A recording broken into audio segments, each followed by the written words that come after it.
¿Qué tal? ¿Qué tal? ¿Cómo están? Dios les bendiga. Sábado ya, Día de Jóvenes. Este es el programa Respondiendo a los Jóvenes.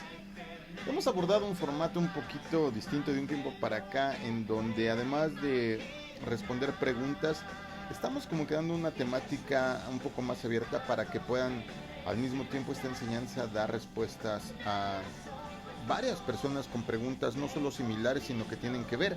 Mi nombre es Israel Chapa y este es el momento de comenzar. Esta es una transmisión de la comunidad cristiana Masada Ulam y es un gusto que ya nos estés acompañando.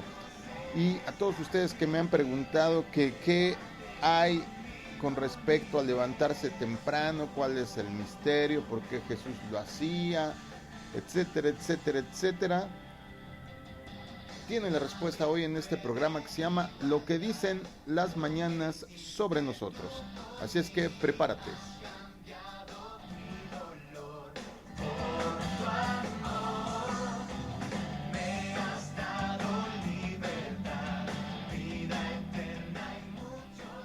Bueno, lo que dicen las mañanas sobre nosotros.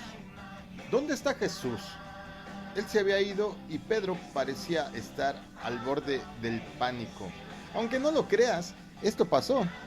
El día anterior había sido casi demasiado bueno para ser verdad en esta narrativa que nos da Marcos. Jesús había trastornado Capernaum, la ciudad natal de Pedro. Era día de reposo, Jesús enseñó en la sinagoga y la gente con la que Pedro creció, es decir, sus amigos, su familia, todos los nombres que tú quieras, gustes y mandes, todos eran rostros familiares. Estaban asombrados, estaban atónitos. Mira, me eché una palabrita dominguera, atónitos. Primero por la enseñanza de Jesús, luego cuando un hombre con un espíritu inmundo habló, Jesús simplemente le dijo, cállate y sal de él. ¡Wow! El demonio obedeció. Capernaum estaba con los pelos parados, estaba súper asombrado. La fama de Jesús se extendió inmediatamente. Luego Jesús fue a la casa de Pedro y sanó a su suegra de una fiebre. Y para cerrar el día con broche de oro, la casa de Pedro se convirtió en el centro de atención del pueblo esa tarde y noche. Jesús sanó más enfermos, expulsó más demonios, había sido el más grande de la vida de Pedro. El día más grande, sin duda, en la historia de Capernaum. ¿Qué podríamos deparar para el mañana? ¿Qué podrías esperar si este día había sido increíble? La sorpresa llegó en la mañana. Jesús se había ido. ¡Wow! Esta narración que nos hace Marcos en el capítulo 1 de su evangelio es increíble. Cuando Pedro se levanta al día siguiente y Jesús no estaba por ningún lado, el apóstol reunió a su gente, comenzó una búsqueda. No tomó mucho tiempo para recorrer Capernaum, era chico. Concluyeron que no estaba en la ciudad, así es que se dirigieron a buscarlo en áreas silvestres, en lugares desolados, fuera de la ciudad. Y allí lo encontraron, solo, sereno, contento. Jesús, ¿qué estás haciendo? Todos te buscan, le dijo Pedro, ¿verdad? Por mucho que quisieran más milagros, no habría una repetición en Capernaum, porque por lo menos ese día su obra había terminado ahí. Él les dijo que era hora de pasar a los pueblos vecinos para poder predicar ahí también. Y él les dijo, porque para eso vine. Salió de Capernaum entonces para escapar de su fama de hacedor de milagros, porque hay gente que le gusta la fama, busca la fama, y ya cuando llegas a cierta edad o tienes ciertas cosas, pues lo que no quiere son reflectores. Él lo que quería era predicar su mensaje en otros lugares sin tener esta fama, ¿verdad? Bien ganada, pero que pues le estorbaba. Como vemos un poco antes, salió también a orar, a un tiempo a solas con su padre. Registra Marcos en el capítulo 1, verso 35. Levantándose muy de mañana, cuando todavía estaba oscuro, Jesús salió y fue a un lugar solitario y ahí oraba. Algo que hacer. Hay más detrás de ese momento que solo Jesús modelando un tiempo tranquilo y contemporáneo con su Padre. De hecho, amados, por siglos los cristianos han encontrado aquí el anillo de la sabiduría, en levantarse temprano, aunque no lo creas.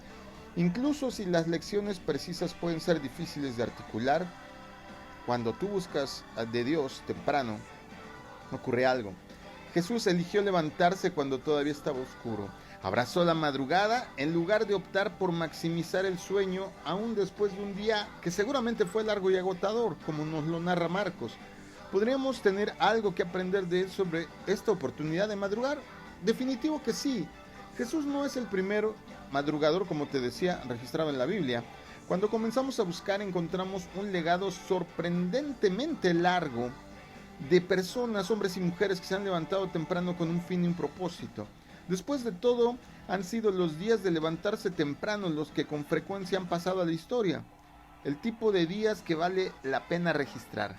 Los grandes hombres y mujeres de antaño como los de hoy se levantan temprano cuando tienen algo que hacer. ¿Por qué no maximizar sus sueños si no hay nada urgente o importante con lo que levantarse? Dominguitos, mi día de asueto. Pues la mayoría piensa así. Sin embargo, cuando tú y yo tenemos una gran necesidad, una gran oportunidad o un gran llamado, o algo a lo que tenemos que prestarle atención, nos levantamos temprano para atenderlo. Aquí quiero hablar de esta enseñanza, que no quiero que sea muy larga, a lo que yo llamo el legado de la madrugada. En los días más importantes, por ejemplo, Abraham se levantó temprano para ver la destrucción de Sodoma, para despedir a Agar, para responder el llamado de Dios de ir a Moriah con su único hijo. Dios le dijo, por ejemplo, también a Moisés que se levantara temprano para presentarse ante Faraón y exigir la libertad del pueblo de Dios. Más tarde se levantaría temprano para inaugurar la alianza entre Dios y su pueblo en el Sinaí. Josué, que era el suplente de Moisés, lo sucedió en esta buena costumbre, tomó la estafeta, tomó la batuta y también él se levantaba temprano para, por ejemplo, vemos narraciones muy importantes como cruzar el Jordán. Cuando tomó Jericó se levantó temprano, cuando tenía que descubrir al traidor por lo que estaban pasando tantas cosas en el campamento, se levantó temprano. Cuando iba a reclamar la victoria después de una derrota, desde luego que se paró temprano. Le seguimos, mira, Gedeón se levantó temprano para seguir al ejército de Madián en el famoso día que terminaría con un ejército de 300 hombres. El profeta Samuel, habiendo oído de Dios que sería rechazado el primer rey de Israel, se levantó temprano para confrontar a Saúl. Así también David, un joven que sería el próximo rey, el ungido, se levantó temprano para visitar a sus hermanos en el campo de batalla donde eventualmente se enfrentaría a Goliat. Yo te pregunto a ti, ¿qué te levanta temprano? O siquiera te levantas temprano. Cuando el Espíritu de Dios habla a través de sus instrumentos escogidos, elegidos, promete la derrota sobre los ejércitos de lo que se avecina. ¿Qué haces? No te duermes hasta tarde el día siguiente. Te levantas temprano, como lo hizo Josafat, y cabalgas al encuentro del enemigo con un coro de vestiduras sagradas delante de ti. Cuando el avivamiento nacional comienza y reúnes a los líderes para establecer el culto sagrado, no vas a paso lento más tarde en el día. Te levantas temprano, como lo hizo Ezequías, para poner su rostro y manos en la tarea con el resto del pueblo. Cuando el pueblo se reúne para escuchar la lectura y explicación de las palabras de Dios, después de que fueron exiliados, no esperas hasta más tarde en el día y permites que otras preocupaciones te descarrilen. No, comienzas temprano en la mañana, como lo hizo Esdras, y continúas hasta que se hace un día muy caluroso a mediodía. Cuando algo realmente importa, amado, nos levantamos temprano para ello. Cuando nos aguarda una promesa en el día de mañana o en alguna ansiedad, nos levantamos temprano, como lo dice el segundo libro de Reyes, capítulo 19, verso 35. Nos levantamos temprano para enfrentarla, nos levantamos para salir por la mañana en un largo viaje. Los reyes y ejércitos buenos se levantan temprano para la batalla. Los hombres se levantan temprano para abordar problemas apremiantes y hacer convenios importantes. Nuestros antepasados espirituales se levantaron temprano para tomar la tierra, para revisar el vellón. Se levantó Gedeón, ¿verdad? Jerobaal, y revisó abajo de este pedazo de piel a ver cómo le había contestado Dios. Para espigar el campo, Ruth se levantó temprano. Para orar, uno se levanta temprano. El Salmo 119, verso 147 dice: me anticipo al alba y clamo, y en tus palabras espero. David escribe en el Salmo 5, verso 3: oh Señor, de mañana oirás mi voz, de mañana presentaré mi oración a ti y con ansias esperaré.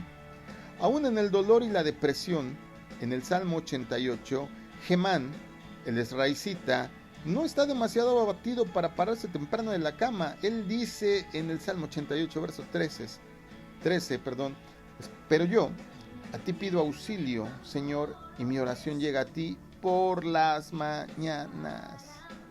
¿Alguna vez has considerado cuáles son las cosas para las cuales estás dispuesto a madrugar? Amado, pon atención porque aquí viene ahora sí que el núcleo, el centro, el metal precioso de toda esta enseñanza. Lo que hacemos a primera hora de la mañana con el tiempo dice mucho sobre nuestras verdaderas prioridades. En general, después de haber descansado y una vez que estamos completamente despiertos, tenemos nuestra mejor energía por la mañana.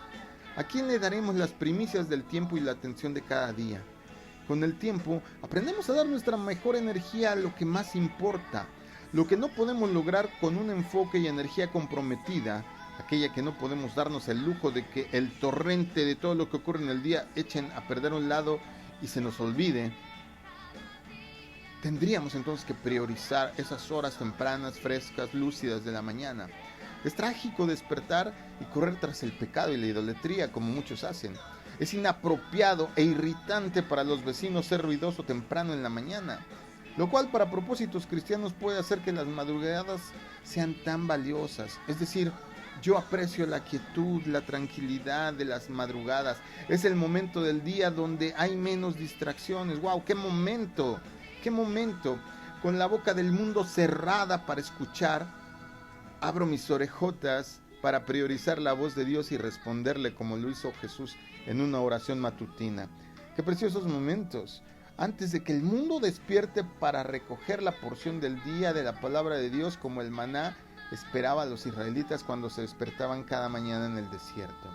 Amado, yo te invito a que su voz sea la primera que escuches cada día.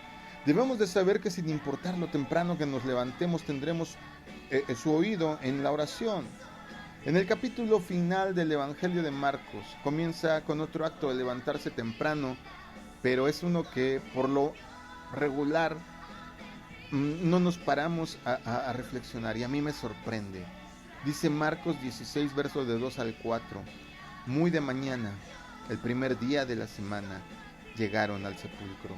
Cuando el sol había salido, se decían unas a otras: ¿quién nos removerá la piedra de la entrada del sepulcro? Cuando levantaron los ojos, vieron que la piedra, aunque era sumamente grande, había sido removida. De la misma manera, Juan también lo nota y suscribe esto. María Magdalena fue temprano al sepulcro cuando todavía estaba oscuro y vio que la piedra ya había sido quitada del sepulcro. Lucas también añade, además, fueron de madrugada al sepulcro. Es apropiado que cuando Jesús se levantó de entre los muertos, ¿a qué hora lo hiciera? En la mañana, temprano. Tenía algo que hacer. No podía dormir tarde cuando una nueva era estaba amaneciendo. Él resucitó con un propósito. Él se levantó temprano. Repito, te levantas temprano. Y cuando estás en esas horas, ¿a qué le dedicas tu atención? Hoy te invito a que no solo te levantes temprano, joven, jovencita, sino a que dediques cada día unos minutos a escuchar su voz, porque es cuando el mundo está callado, cuando el mundo está tranquilo, que entonces podemos conectar muy fácilmente con Dios. Sobre todo para los jóvenes que me han escrito, ¿cómo puedo sentir a Dios cercano, tangible, material en mi vida? Primer consejo: párense temprano, oren y guarden silencio. Les prometo sin duda que Él va a contestar. Que el Señor les bendiga.